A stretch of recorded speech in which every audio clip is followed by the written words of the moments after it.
America और Iran की कहानी बहुत सारे मोड़ों और बड़े बदलावों से भरी हुई है।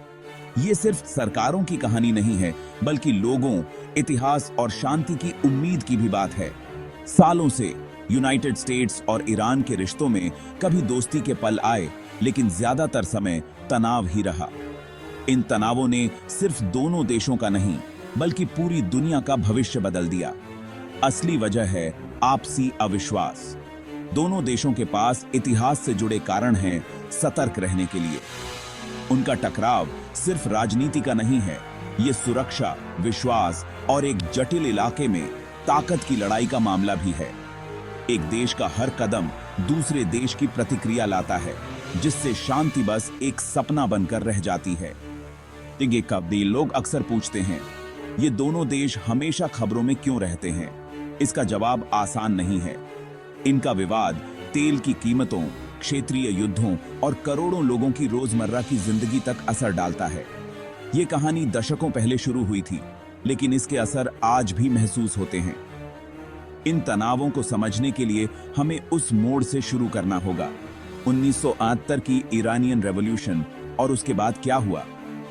इस पल ने सब कुछ बदल दिया, सिर्फ ईरान के लिए नहीं, बल्कि पूरी दुनिया के लिए। 1997 में ईरान में एक क्रांति हुई जिसने पूरी दुनिया को चौंका दिया। लोगों ने शाह के खिलाफ आवाज उठाई, जो अमेरिका का समर्थित राजा था। शाह को देश छोड़ना पड़ा और आयतोल्ला खोमेनी के नेतृत्व में नई सरकार बनी।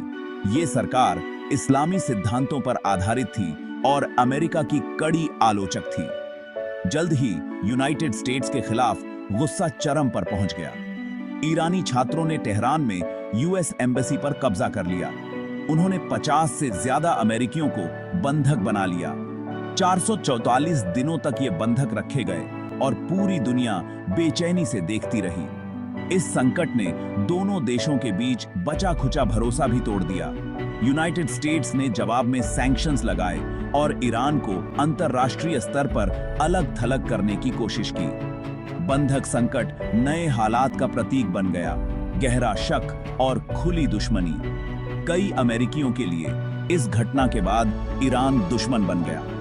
ईरानियों के लिए यह विदेशी दखल के खिलाफ खड़े होने की मिसाल थी। इन घटनाओं ने दशकों के तनाव की नींव रख दी।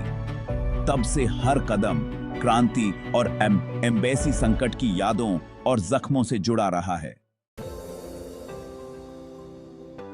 कई सालों तक ईरान का न्यूक्लियर प्रोग्राम पूरी दुनिया के लिए चिंता का कारण रहा।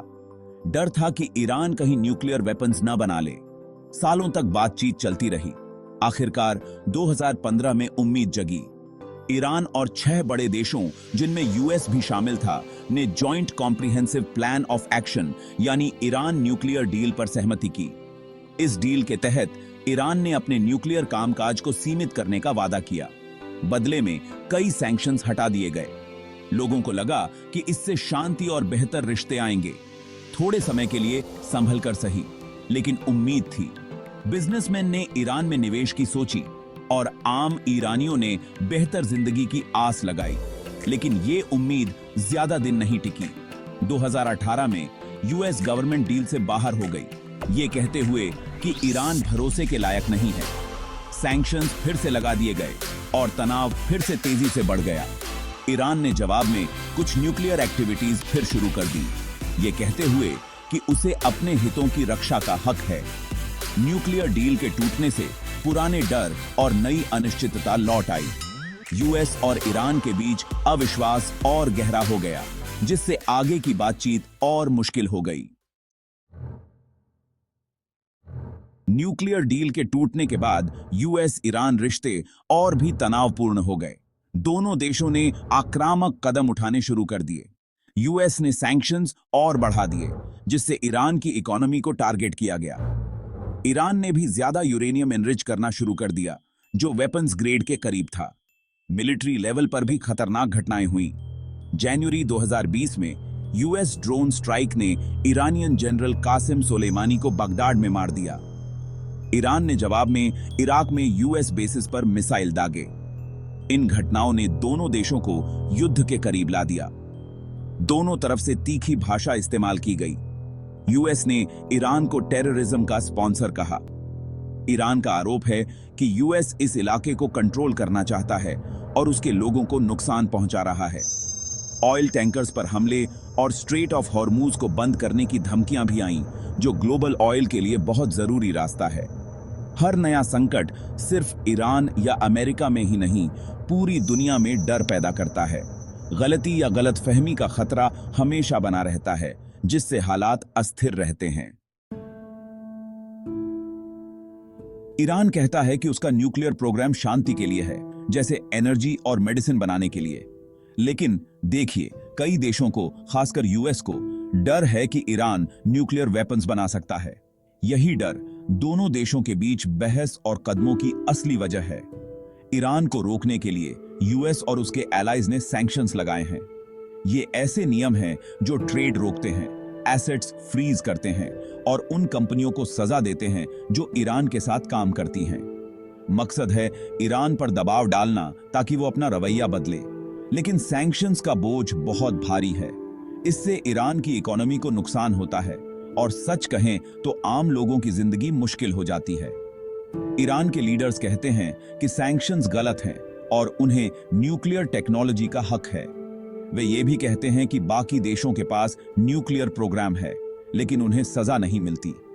यूएस का कहना है कि ईरान के कदम शांति के लिए खतरा हैं और सख्त कदम जरूरी हैं।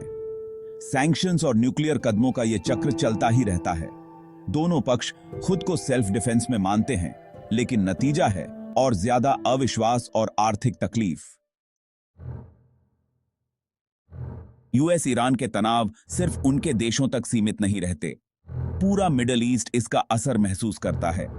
इराक, सीरिया, लेबनान और यमन जैसे देश अक्सर बीच में फंस जाते हैं।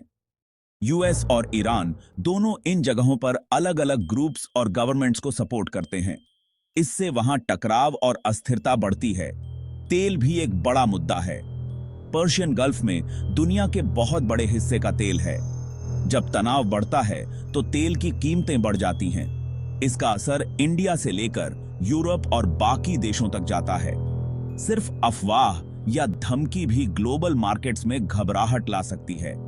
ट्रेड रूट्स भी खतरे में आ जाते हैं। स्ट्रेट ऑफ हॉर्मूज, एक संकरा रास्ता, शिपिंग के लिए बहुत जरूरी है। अगर यह बंद हो जाए तो दुनिया को तेल की कमी और महंगी कीमतों का सामना करना पड़ सकता है। इस इलाके में टकराव का डर हमेशा बिजनेसेस और गवर्नमेंट्स को परेशान करता है। मिडिल ईस्ट के आम लोगों के लिए युद्ध और आर्थिक मुश्किलों का डर असली है। हर संकट लाखों लोगों की जिंदगी को और अनिश्चित बना देता है। यूएस ईरान तनावों का असर उनके देशों से कहीं आगे तक जाता है। जब ये दोनों देश टकराते हैं तो ग्लोबल मार्केट्स तुरंत रिएक्ट करते हैं। तेल की कीमतें तेजी से ऊपर नीचे होती हैं। बिजनेसेस को सप्लाई चेन्स की चिंता होने लगती है। इन्वेस्टर्स घबरा जाते हैं और इकोनॉमीज धीमी हो सकती हैं। एक और बड़ा खतरा है विश्व शांति पर असर। कोई भी छोटी गलती या बढ़ता तनाव बड़े युद्ध में बदल सकता है। रशिया, चाइना और यूरोपियन देशों जैसे बाकी देश भी हालात शांत करने की कोशिश करते हैं। उन्हें डर है कि बड़ा टकराव सबको नुकसान पहुंचाएगा, सिर्फ ईरान या अमेरिका को नहीं। यूनाइटेड नेशंस जैसी इंटरनेशनल ऑर्गेनाइजेशंस शांति बनाए रखने की कोशिश करती हैं। वे दोनों देशों से कहते हैं कि बातचीत करें, लड़ाई नहीं। लेकिन प्रगति धीमी है और भरोसा कम है। पूरी दुनिया ध्यान से देख रही है, उम्मीद कर रही है कि लीडर्स बातचीत का रास्ता चुनेंगे, टकराव का नहीं। दांव बहुत बड़े हैं। अगर शांति हो जाए तो फायदा सिर्फ यूएस और ईरान को नहीं, पूरी दुनिया को मिलेगा। इस टकराव को समझ।